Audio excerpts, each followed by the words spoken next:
Hello and welcome to my channel. Here I review movies and television shows. Today I want to talk about Blink Twice. It's a psychological horror about a waitress and her friend being invited to a billionaire's private island to party.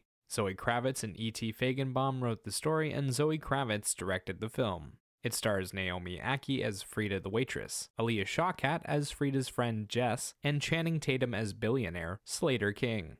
Okay, to start off, let's tackle the story.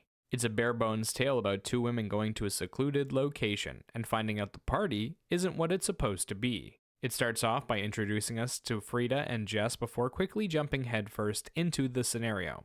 The opener is a bland introduction without much flavor, but it does manage to give us enough backstory on Slater King to spoil the film. Honestly, if you didn't see the twist coming after his introduction, I think you should get your eyes checked. The rest of the story comes in three main parts. The long and boring lead-up where we focus on the partying and the monotony of the island, the short stint where the girls are playing detective and figuring things out, and finally the big climax where everything goes awry.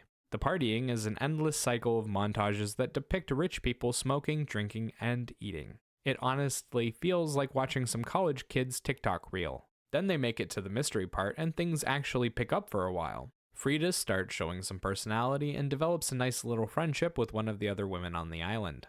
Then it all comes crashing down in a climax that doesn't make any sense and ends with a dark twist. The characters are underdeveloped, there isn't a whole lot of excitement, and the climax goes completely off the rails. Basically, it's a long and boring story about awful people doing awful things to random women. It's not scary outside of the situation, there are no kills outside of the climax, and the most horrifying thing about the film is that people actually would go to a private island with strangers. Seriously, think about your safety for just a second.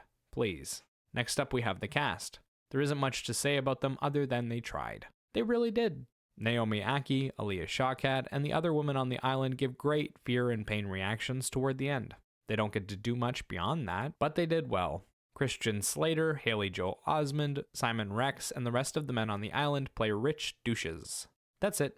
They're like frat boys but older. Channing Tatum leads them and gets to do a little bit more. He plays a billionaire who seems a bit naive at first, but later reveals himself to be cold and calculating. There's two great moments from him, both from the climax. In the end, his character is the most interesting, but still doesn't get developed enough to be memorable. Visually, the film is nice to look at, but it's also kind of boring. It's an hour and a half of people partying at a mansion on an exotic island. There's people in bathing suits, a house that's colorful and fancy, and there's a great looking pool. The shots are clear. The lighting is well done, and there's even a few artistic moments that really stand out, like the long shot of the lizard at the start. Outside of the basic appearance, though, there's nothing special about the visual journey. They never really brought any tension or horror elements to the table. The closest they get is a few dark moments toward the end, but they take the off-screen approach or do it in quick flashes. The shots don't have much impact, and the story didn't put a lot of weight into the characters anyway. Sound-wise, the film has a couple of classic original songs, like James Brown's The Boss, a few instrumentals for tension and effect, and a lot of silence with ambient noise. The movie as a whole is rather quiet, and the music tends to add a bit of atmosphere and not much else. That said, they did a good job of making you a part of the environment through the sound design. One of my favorite moments was when Frida was sneaking around the mansion, and it was so quiet you could literally hear a pin drop. It made every little noise feel like a guard just about to catch her.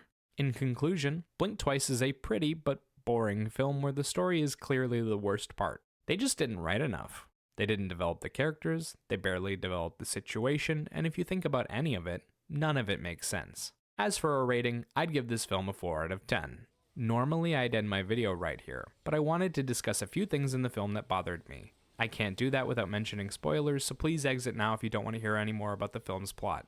Alright, first up is the memory drug. It doesn't make a lick of sense, and their explanation of how it worked was awful.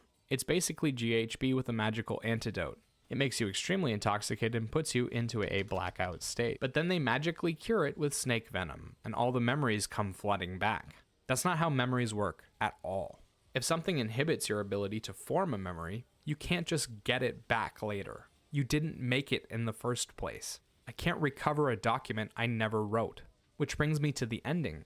Frida takes King as a slave and keeps him for the rest of his life, which doesn't make any sense either given that he knows about the antidote and the drug doesn't make you forget the past. It stops you from making new memories.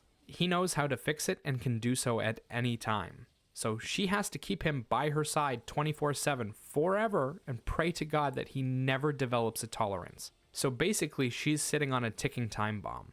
It's almost like the writers couldn't follow their own story long enough to see where it leads. Anyway, that's it for me. Let me know your thoughts in the comments section below. Bye-bye.